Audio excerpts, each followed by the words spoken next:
최순실 게이트를 수사할 박영수 특별검사팀이 이르면 이번 주 후반부터는 수사를 시작할 것으로 보입니다.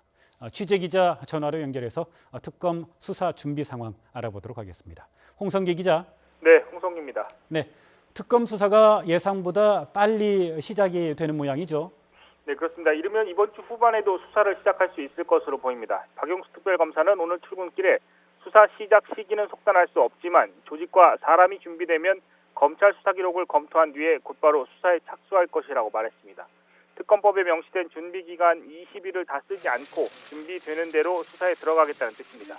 현재 특검 사무실 임대와 특검보 임명 그리고 검사 파견 절차 등 수사 준비가 빠르게 진행이 되고 있습니다. 박 특검은 먼저 지난 2일 특검보 후보자 8명의 명단을 청와대에 제출한 상태입니다. 박 대통령은 사흘 안에 이 가운데 4명을 특검보에 임명하도록 되어 있는데요. 이르면 오늘 결정될 것이라는 예측도 있었지만 내일 결정될 가능성이 커 보입니다. 파견 검사 20명 가운데 먼저 파견해달라고 요청한 검사 10명도 이르면 내일부터 파견이 이루어질 것으로 보입니다. 특검 사무실도 이미 정해져서 준비 작업을 하고 있는데요. 내일쯤 정식 계약이 이루어지고 책상 등 집기를 들여놓는 작업이 마무리되면 이르면 이번 주 후반부터라도 특검팀의 수사가 시작될 수 있을 것으로 보입니다. 네, 홍성기 기자. 네. 특검팀이 정식으로 수사를 시작하게 되면 어떤 방식으로 수사가 전개가 될까요? 네, 일단 박영수 특검이 수사를 총괄하면서 4명의 특검보가 분야별로 나눠서 수사하는 방식이 진행될 것으로 보입니다. 박영수 특검은 이와 관련해서 오늘 출근길에서 업무 분담에 대해서는 지금 한창 토론하고 있다고 말했는데요. 이 수사팀장으로 지명한 윤석열 검사와 수사팀 운영 방안에 대해서 논의하고 있는 것으로 보입니다.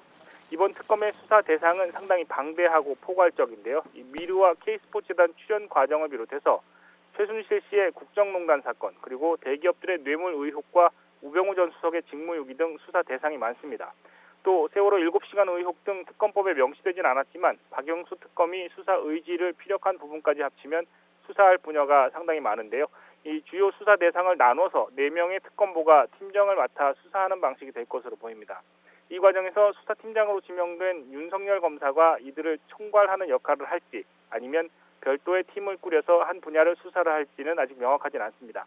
특검팀은 일단 수사 준비가 끝나는 대로 이 검찰에서 넘겨받은 자료를 분석하는 자료를 진행할 것으로 보입니다. 또 이 곧바로 관련자 소환 등 본격적인 수사도 이뤄질 것으로 보이는데요. 이 대부분의 초기 수사가 검찰에서 이루어졌기 때문에 특검 수사가 생각보다 빠르게 진행될 수 있다는 전망이 나오고 있습니다. 지금까지 YTN 홍성기입니다.